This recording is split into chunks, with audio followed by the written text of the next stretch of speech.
بیچاری کئی روز سے دم توڑ رہی ہے، ڈر ہے خبر بد نہ میرے منہ سے نکل جائے، تقدیر تو مبرم نظر آتی ہے ولیکن پیران کلیسا کی دعا ہے کہ یہ ٹل جائے۔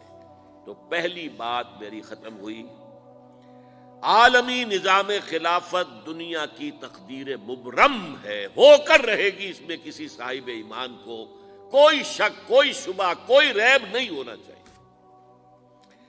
البتہ اس کا اب دوسرا پہلو کیا ہے، اس کا آغاز کہاں سے ہوگا؟ پہلی بات تو یہ، ہمارے بعض لوگوں کے ذہنوں میں، سادہ دل لوگ وہ سمجھتے ہیں کہ پوری دنیا میں ایک ہی دفعہ آ جانی چاہیے، یہ کوئی علاقائی خلافت تو نہیں ہو سکتی، خلافت تو عالمی ہوتی ہے۔ ان سے میں کہتا ہوں، عالمی خلافت کب تھی جناب؟ یہ تو نہ خلافت راشدہ میں عالمی تھی، کیا ہندوستان شامل تھا اس میں؟ کیا چین شامل تھا؟ کیا یورپ شامل تھا؟ اور پھر جو خلافت کے نام سے جو ملوکیت چلی ہے، وہ بھی صرف دور بنو امیہ میں کہہ سکتے ہیں کہ وہ پورا عالم اسلام کم سے کم اس کے تحت تھا۔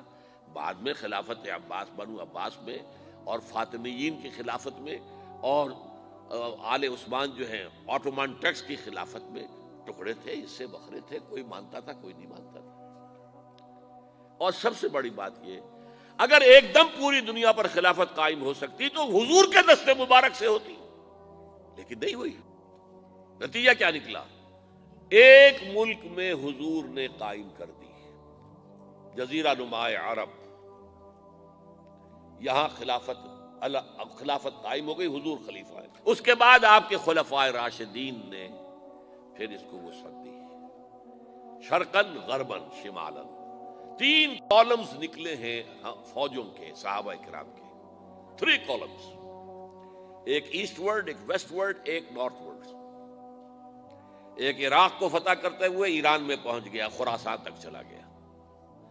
ایک شام کو فتح کرتے ہوئے اور پھر سینائی پیننسولا سے ہو کر افریقہ میں داخل ہوا اور اٹلانٹک تک پہنچ گیا۔ تیسرا سیدھا شمال میں گیا، لیکن یہ زیادہ دور نہیں جا سکتا تھا، کوکیشین ماؤنٹینز آ گئے، کوہ قاف۔ اس زمانے میں تو یہ یوں سمجھیے کہ امپیسیبل تھا نا، کوہ قاف، لہذا وہاں آ کر رک گیا بابا۔ اب بھی یہ ہوگا، کسی ایک جگہ سے شروع ہوگا پھر پھیلے گا، اس کے سوا کوئی چارہ کار ہے ہی نہیں۔ اگر ہر جگہ پوری دنیا میں ایک ہی وقت میں ہو سکتا تو حضور کے دست مبارک سے ہوتا صلی اللہ علیہ وسلم۔ اب وہ نقطہ کون سا ہوگا، نقطہ آغاز کون سا ہوگا؟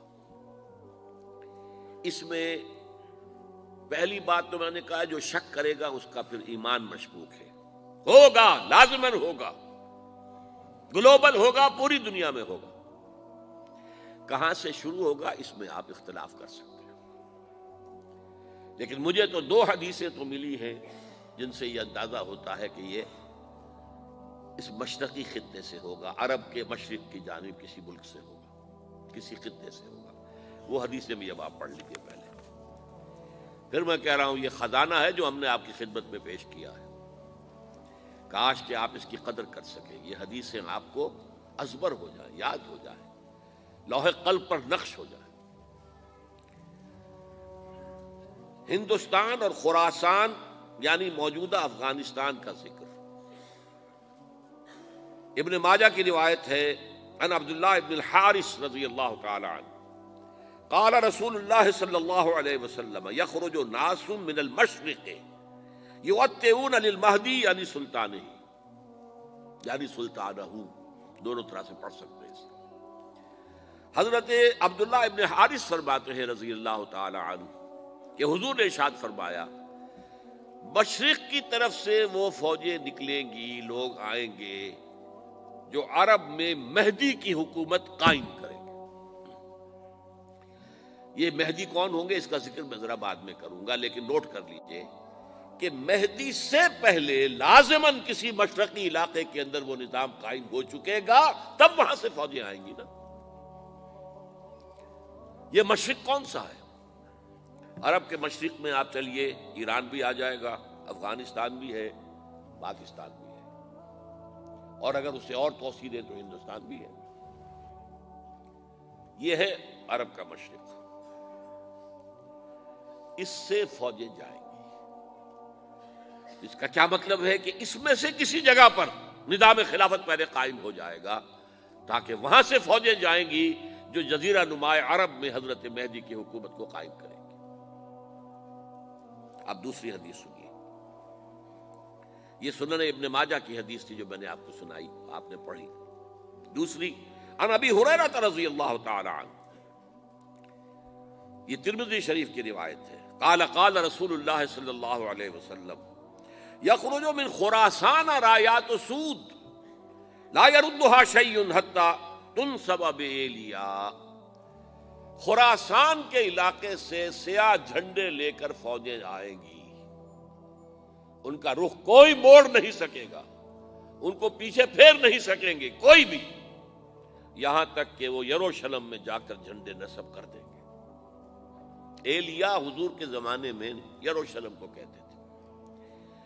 یہ یروشلم تھا جب حضرت سلیمان کی حکومت تھی اور یہاں پر معبد سلیمانی، ہیکل سلیمانی قائم ہوا، پھر یہ یروشلم ہی رہا ہے تاریخ میں، یہاں تک کہ سن 70 عیسوی میں جب ٹائٹس رومی جنرل نے اس کو گرایا، ختم کیا، سیکنڈ ٹیمپل گرا دیا اور یہاں سے یہودیوں کو کہا نکل جاؤ، یہاں سے کوئی یہودی باقی نہیں رہا، تب بالکل تہو بالا برباد کر دیا۔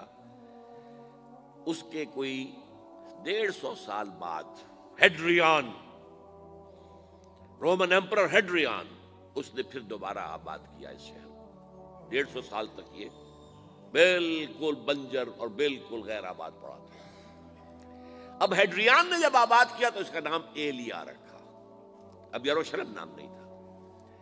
تو حضور کے زمانے میں پھر اس کا نام ایلیا تھا، اور اب اس سے کیا معلوم ہو رہا ہے کہ یہ یروشلم مسلمانوں کے قبضے سے اس وقت نکلا ہوا ہوگا۔ ایک دفعہ پہلے نکلا تھا، سن 1099 عیسوی میں مسلمانوں کے ہاتھ سے نکلا، کروسیڈرز عیسائیوں نے آ کر اس کو قبضے میں کیا، لاکھوں مسلمانوں کو مارا، قتل کیا۔ اس کو 1187 عیسوی میں واپس لیا ہے۔ کس نے لیا ہے؟ صلاح الدین ایوبی، کرد۔ عرب کھوکھلے ہو چکے تھے، عربوں نے کھویا، واپس نہیں لے سکے، بہت حکومت کر چکے تھے، 400-500 برس کی حکومت کر کے، اور ان کے عیش اور ان کے آرام، اب ان میں جان نہیں تھی کہ وہ واپس لے سکے۔ واپس لینے والا گرم کرد خون تھا، صلاح الدین ایوبی۔ تو گویا کہ اب آپ سمجھئے کہ 88 برس تک عیسائیوں کا قبضہ رہا یروشلم پر۔ اب 1967 میں یہودیوں نے قبضہ کیا ہے، اور اب 38 برس تو ہو گئے، 88 نہیں تو 38 برس تو ہو گئے ہیں، لیکن وہ دور آئے گا کہ اب پھر لیں گے، لینے والے عرب بھی نہیں ہوں گے، خراسان کے علاقے سے فوجیں آئیں گی۔ یہ خراسان کیا تھا؟ ایلیا تو میں نے آپ کو بتا دیا، یروشلم کا نام ہے۔ خراسان اس زمانے میں ایک بہت بڑے ملک کو کہتے تھے، کچھ حصہ پاکستان کا بھی اس میں شامل ہے، کچھ حصہ ایران کا بھی ہے۔ ایران کے اس حصے کو اب بھی خراسان کہتے ہیں، وہ ایک صوبہ ہے، خراسان ایک صوبہ ہے ایران کا چھوٹا سا۔ پاکستان میں خاص طور پر یہ جو علاقہ مالاکنڈ ایجنسی کہلاتی ہے، اس سے اوپر جتنا علاقہ ہے، اور یہ جو واخان کی ایک پٹی آتی ہے اوپر، واخان افغانستان کی ایک پٹی سی دم سی چلی آتی ہے جو جا کر چائنا کی سرحد سے مل جاتی ہے، یہاں سے لے کے یہاں تک یہ جو مالاکنڈ کا وہ درہ ہے اور پہاڑ ہے، یہ بھی خراسان کا حصہ ہے۔ باقی تقریباً 2/3 آف افغانستان، ساؤدرن حصہ نہیں ہے خراسان کا حصہ، یہ سیستان کہلاتا تھا، یہ خراسان نہیں ہے، لیکن یہ کہ اوپر کا 2/3 آف افغانستان، اور اس کے ساتھ یہ جو عرب، جو اب یہ ترک ممالک آزاد ہوئے ہیں سوویت یونین کی ڈسولوشن کے ساتھ، یہ سارا علاقہ کہلاتا ہے خراسان بزرگ، دی گریٹ خراسان۔